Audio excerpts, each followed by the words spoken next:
The distress signal ripped through subspace like a scream. Commander Lisa Grant didn't hesitate. Her finger slammed the alert button before the translation even finished processing. Around her, the bridge of the Valiant erupted into controlled chaos as crew members sprinted to their stations. The message was clear enough. The Zenthari Empire had just obliterated the Kelvin defensive fleet. 12 billion civilians on 3 colony worlds had less than 6 hours before orbital bombardment turned their homes to glass. The Kelvins had been humanity's trading partners for 2 decades. Their children studied in Earth universities. Their musicians performed in New York and Tokyo. Lisa's jaw tightened as tactical displays painted the nightmare in clinical detail. The Zenthari Armada consisted of 400 warships, each one a kilometer-long monument to overwhelming firepower. They'd spent 3 years carving through the outer territories, leaving nothing but debris fields and silence. 17 species had already fallen. The Galactic Council had tried diplomacy, sanctions, even blockades. Nothing worked. The Zenthari wanted territory, and they took it. Her second officer, Kevin Barnes, looked up from his console with wide eyes. The fear was unmistakable. They were one ship, one human destroyer, against an empire that had conquered solar systems. Lisa opened a channel to Earth Command. Admiral Patricia Cole appeared on screen, her silver hair pulled back tight, her expression carved from stone. Behind her, the command center buzzed with activity. Dozens of officers worked frantically at their stations. No pleasantries. No time. Lisa delivered her report in clipped sentences. The Kelvin situation. The timeline. The impossible odds. She didn't ask for orders. She was already plotting a jump to the Kelvin system. But regulations demanded she report. Patricia listened without interrupting. When Lisa finished, the Admiral leaned forward, and something dangerous flickered in her eyes. Something that made Lisa's spine straighten. The response came in 3 words that changed everything. Execute Protocol Valkyrie. Lisa's breath caught. Around the bridge, several officers turned to stare. Kevin's hands froze above his keyboard. Protocol Valkyrie wasn't a defensive measure. It wasn't a rescue operation. It was something humanity had prepared for, but never used. Something they'd hoped they'd never need to use. The fail-safe for when diplomatic options ended. Patricia continued speaking, her voice steady despite the magnitude of what she was ordering. 17 other human vessels were already moving into position. Not destroyers. Fleet carriers. The big ones. The ships that humanity had quietly built over the past decade, while the galaxy watched the Zenthari advance and did nothing.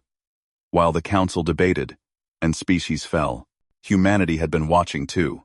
Watching and preparing. Lisa acknowledged the orders and killed the channel. She turned to address her crew. Every eye was on her. Some scared. Some eager. All of them waiting. She told them the truth. They were going to war. Real war. Not peacekeeping. Not showing the flag. Not protecting trade routes. They were going to jump into a system controlled by 400 enemy warships and end this. Kevin asked the question everyone was thinking. How were 18 ships supposed to stop an armada that had crushed 17 civilizations? Lisa smiled, and it wasn't a pleasant expression. She gave the order to prep the jump drives and bring all weapons online. Then, she added something that made her tactical officer grin. They weren't going to stop the Zenthari Armada. They were going to erase it. The Valiant jumped first, tearing a hole through space-time and emerging in the Kelvin system exactly where Lisa had calculated. Right in the middle of the Zenthari formation. Alarms screamed immediately as enemy sensors locked onto them. Dozens of Zenthari warships began turning their massive hulls. Weapons charging. Lisa counted down from 5. At 0. 17 more human ships appeared in perfect formation around the Valiant. The Zenthari fleet suddenly found themselves surrounded. Then humanity showed the galaxy what 400 years of suppressed military innovation looked like. What a species that had perfected warfare among themselves could do when they finally turned that expertise outward. The first human weapons fire lit up the darkness like a newborn star. The Xanthari had 5 hours to regret their actions. They didn't get a 6th hour. Commander Jake Sullivan watched his tactical display with cold satisfaction as the first wave of human missiles found their targets. The Xanthari shields, which had seemed impenetrable against Kelvin weapons, flickered and died under the sustained assault. Human engineers had spent 20 years reverse engineering every piece of alien technology they could acquire, buying, borrowing, or stealing it from dozens of species. They'd learned, they'd improved. Then they'd moved far beyond. The Xanthari warship designated Target Alpha imploded as a focused plasma lance punched through its hull and detonated its reactor. 3 seconds later, Target Beta joined it. Then, Charlie, Delta, Echo. The human fleet moved with mechanical precision, each ship executing its role in a dance choreographed through countless simulations. They'd practiced this scenario hundreds of times. Different enemies, different configurations, but the core strategy remained constant. Overwhelming force applied with surgical precision. Jake commanded the carrier Thunderchild, one of the heavy hitters Patricia Cole had deployed. His ship carried complement of 200 fighters, each one piloted by men and women who'd trained their entire adult lives for combat they thought would never come. Now those pilots were streaming out of launch tubes like angry hornets, their ship small enough to slip between Xanthari defensive screens and fast enough to avoid return fire. Lieutenant Amy Chen led the first fighter wing. Her voice crackled over the calm, despite the chaos erupting around her. She called out targets with mechanical efficiency, vectoring her squadron toward a Xanthari command ship that was trying to organize a defensive formation. The enemy vessel bristled with point defense turrets, but human fighter shielding had been designed with one purpose: get close enough to deliver payloads that could crack heavy armor. Amy's wings split into 3 attack groups, each approaching from different vectors. The Xanthari fired everything they had. Space filled with energy bolts and explosive shells. 2 human fighters vanished in brief flares of light. Amy didn't slow down. Her remaining pilots pressed forward, weaving through the defensive fire with practiced ease. At 300 meters, they released their missiles and peeled away. 16 shaped nuclear charges hit the Xanthari command ship simultaneously. Its shields collapsed. Its armor boiled away. Its internal structure came apart like paper in a fire. The ship that had coordinated the destruction of the Kelvin fleet died without firing a shot at the humans who killed it. Jake marked another target destroyed and moved on. His tactical officer, Dan Murphy, coordinated with the other carriers. Human fighters swarmed through the Xanthari formation, like wolves among sheep. The enemy had numbers, but numbers meant nothing when you couldn't hit your opponent. Xanthari weapon systems had been optimized for fighting other Xanthari ships. Large, slow-moving targets that followed predictable patterns. Human fighters moved like nothing they'd encountered before. Meanwhile, the human capital ships demonstrated their own innovations. The destroyer, Valiant and her sisters, employed weapons that made Xanthari commanders question everything they thought they knew about space combat. Railguns that accelerated projectiles to fractions of light speed. Particle beams that stripped atoms from whatever they touched.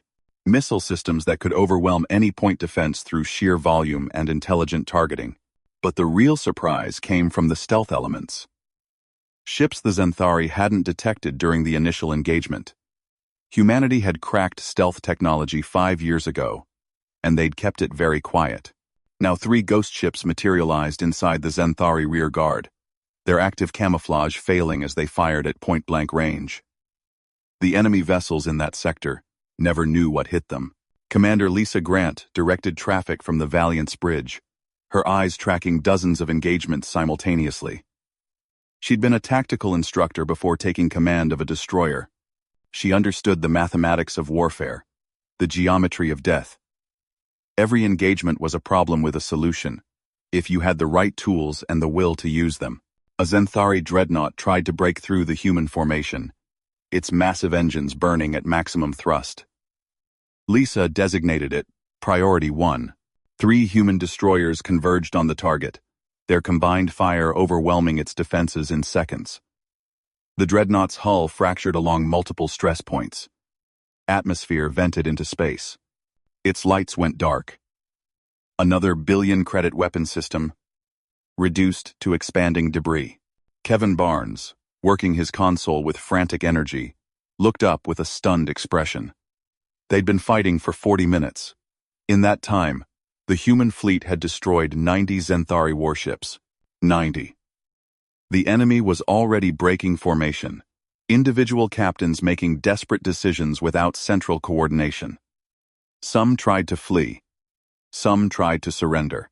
Some, driven by pride or duty, continued fighting even as their fleet disintegrated around them. Lisa gave no quarter to those who ran and accepted no surrender from those who stopped. Protocol Valkyrie had one objective: end the threat completely. Make an example so overwhelming that no other species would dare threaten humanity's allies. The Zenthari had chosen to communicate through violence. Humanity would respond in the same language, but with overwhelming fluency. Pilot Amy Chen reformed her squadron and headed toward a cluster of Zenthari cruisers, attempting a fighting retreat. Her wingman, Pete Rodriguez, called out that his missile racks were running low. Amy acknowledged and adjusted tactics. They'd switched to guns. Human fighters carried rotary cannons loaded with depleted uranium rounds, primitive by galactic standards, but devastating when applied correctly, especially against ships designed to stop energy weapons. The cruisers never expected projectile weapons. Their shields, calibrated for plasma and particle beams, offered minimal resistance to solid shot traveling at hypersonic velocities. Amy's squadron shredded the first cruiser's engine section in a single pass. Pete took out the second cruiser's bridge with a sustained burst that walked explosive shells across its command tower. The third cruiser lost its weapon systems when another human pilot placed 20 rounds directly into its primary turret magazines. Back on the Thunderchild, Jake Sullivan received reports from his other fighter wings, all operating at peak efficiency. Minimal losses. Overwhelming success. He allowed himself a thin smile. Then he noticed something on the tactical display that wiped the smile away. A Zenthari supercarrier was running for the system's jump point, its escort of 30 warships forming a protective screen, the largest ship in their fleet. The one that had personally directed the bombardment of 2 Kelvin colonies just days ago. It was trying to escape. Jake couldn't allow that.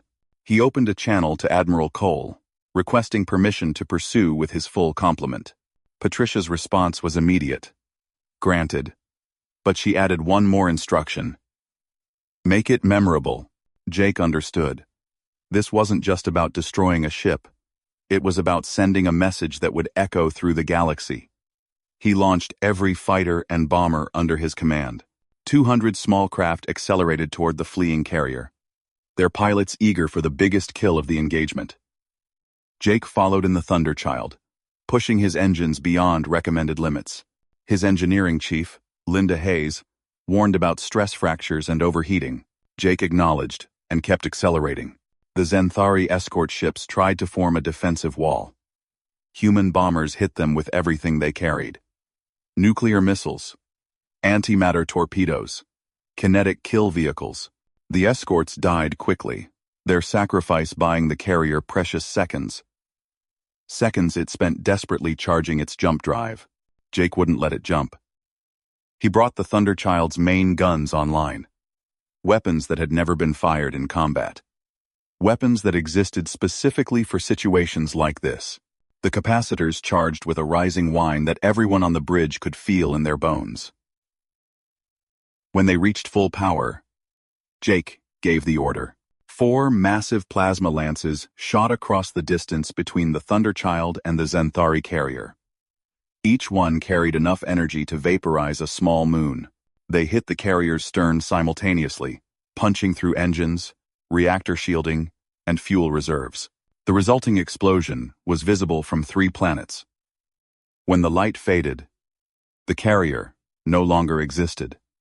Just an expanding cloud of superheated gas, and twisted metal fragments. Jake marked the target destroyed and checked the timer. 1 hour and 40 minutes since engagement began.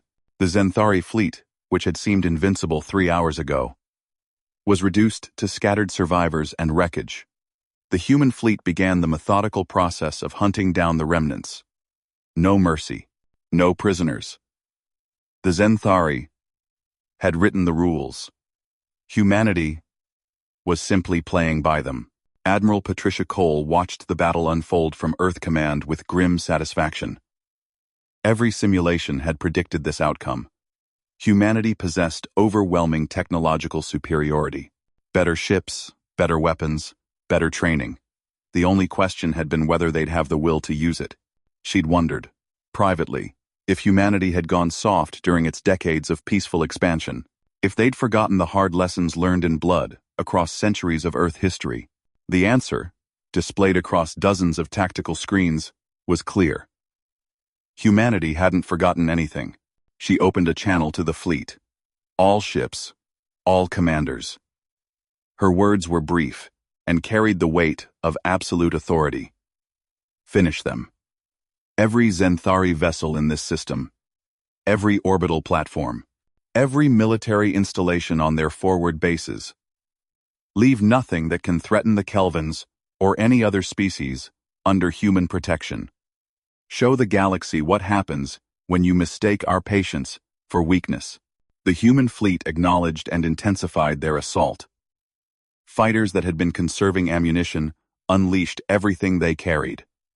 Capital ships that had held some weapons in reserve brought them online. The Zenthari resistance, which had been fierce at first, collapsed entirely. Their remaining ships tried to scatter in all directions. It didn't help. Human vessels had better sensors, better engines, better everything. The hunters ran down their prey with cold efficiency. Commander Lisa Grant brought the Valiant alongside a crippled Zenthari battleship. Its engines were dead. Its weapons offline. Its crew likely suffocating as life support failed. Kevin asked if they should finish it. Lisa considered the question. The ship posed no threat. Its crew were as good as dead already. But leaving it intact sent the wrong message. She ordered a single missile. The battleship came apart in silence. Back at the carrier, Jake Sullivan coordinated the final sweep of the system.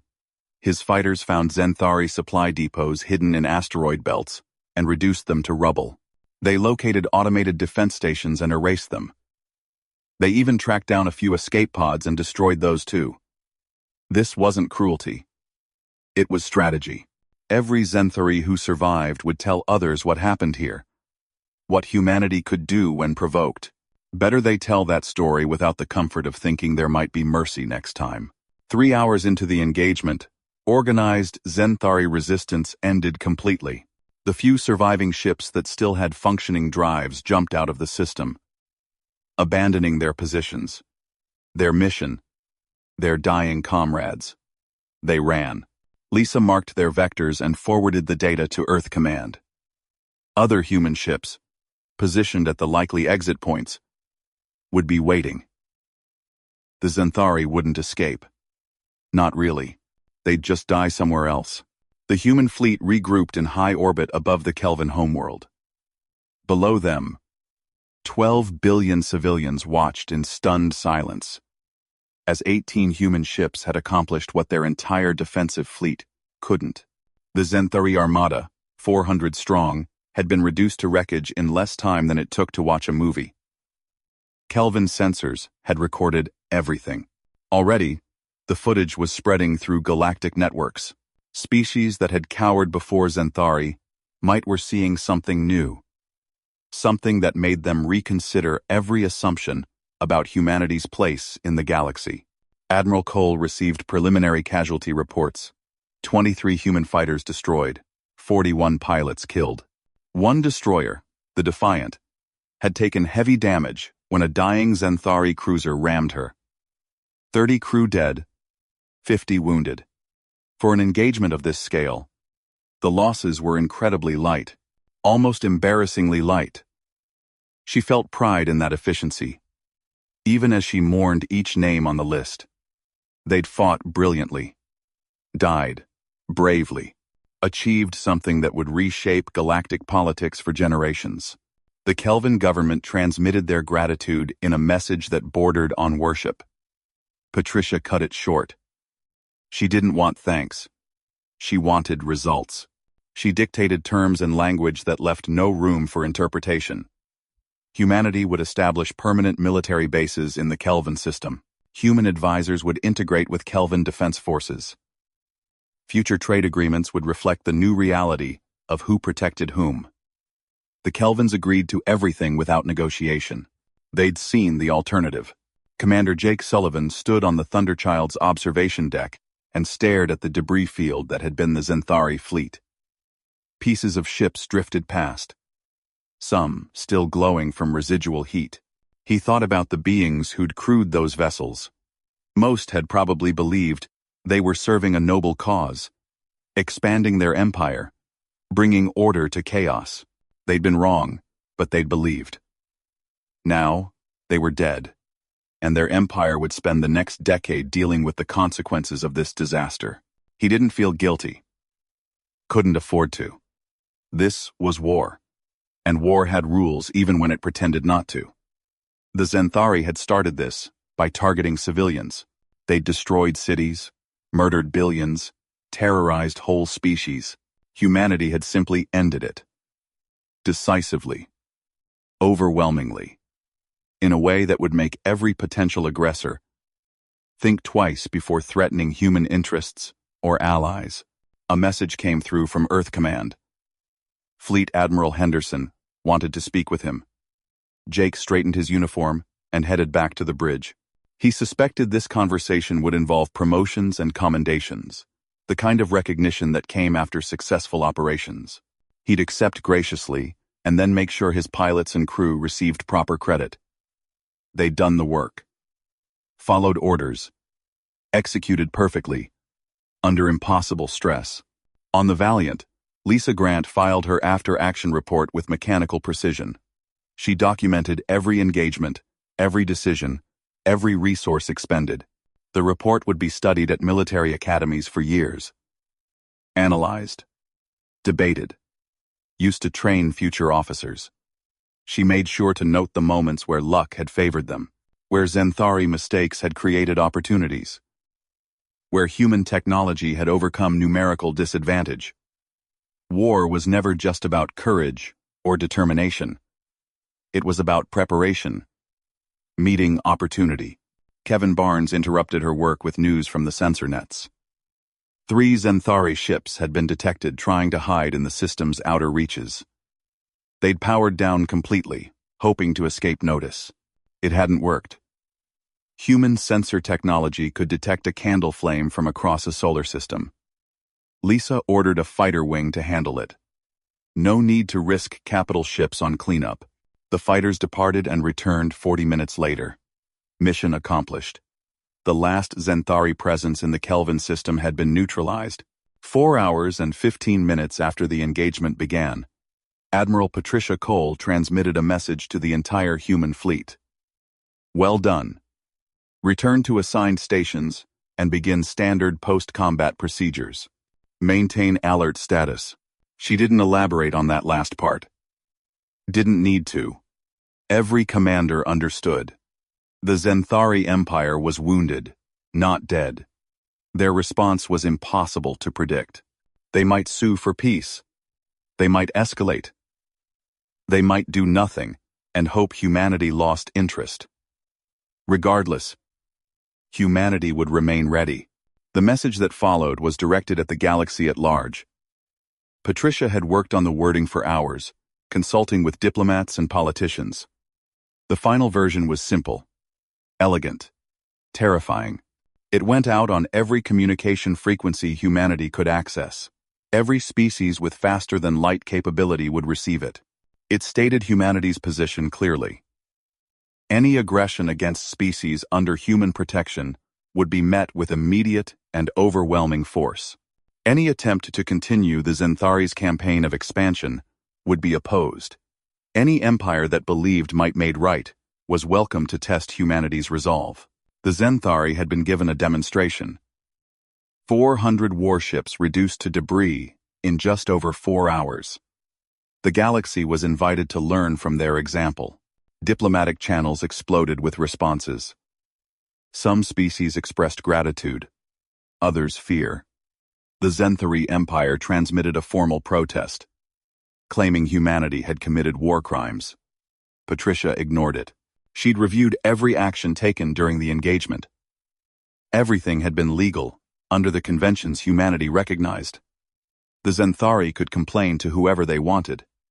It wouldn't change the outcome. The Galactic Council called an emergency session. They demanded humanity explain its actions. Patricia sent a simple response. Humanity had defended an ally from unprovoked aggression. No explanation was required. If the Council had concerns, they were welcome to file them formally. She doubted they would.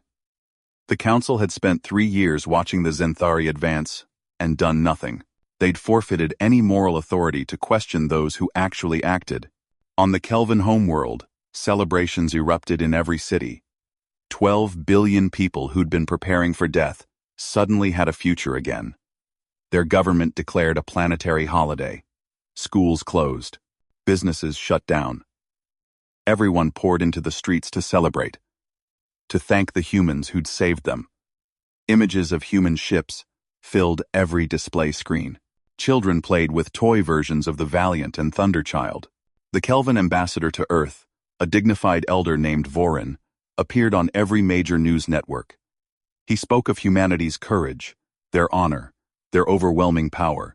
He declared that the Kelvins would never forget this day, that humanity had proven itself worthy of trust and friendship, that other species should take note of who defended the innocent, while others debated.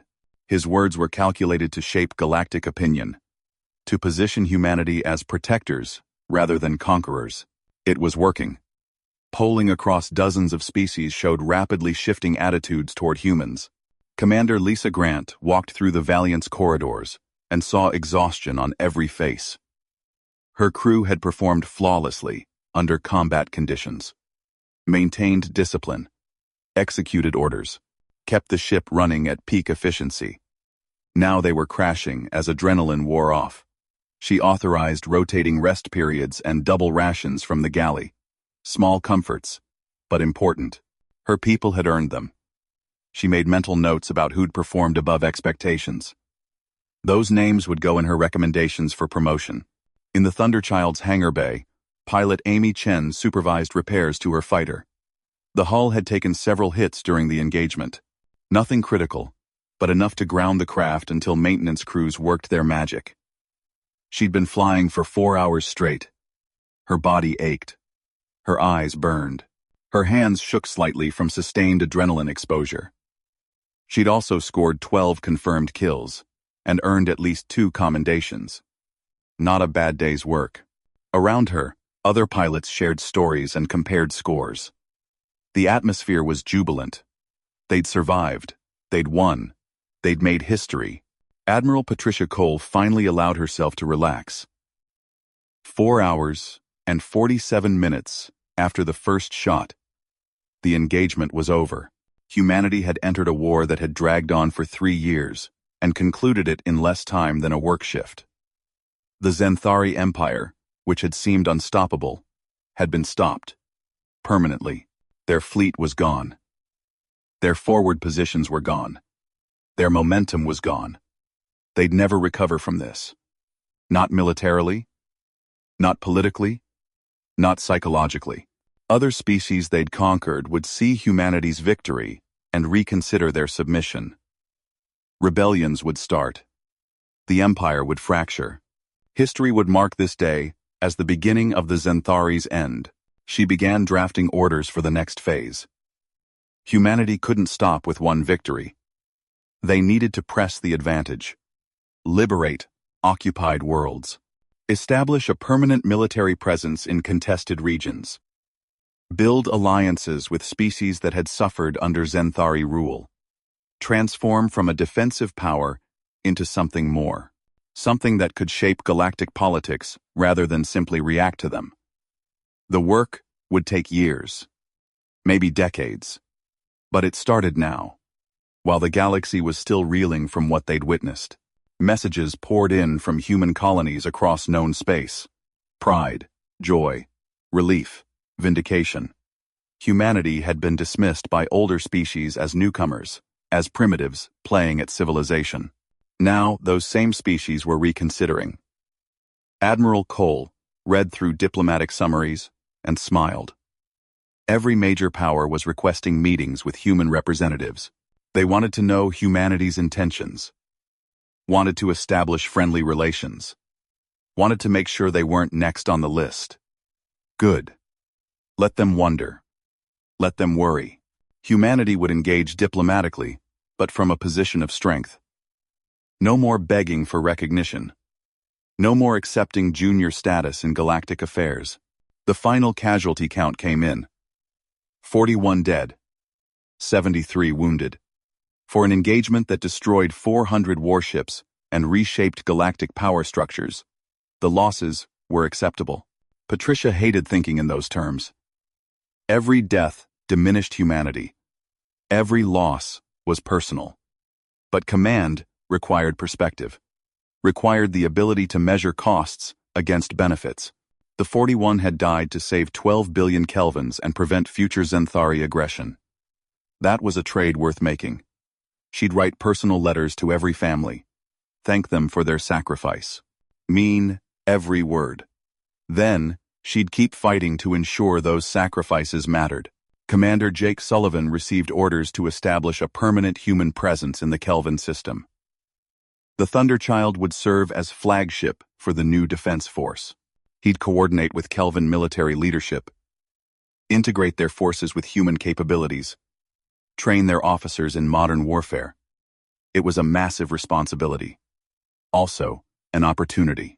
He'd be shaping an entire military culture from scratch, teaching them not just how to fight, but how to think about fighting, how to turn weaknesses into strengths, how to punch above their weight class.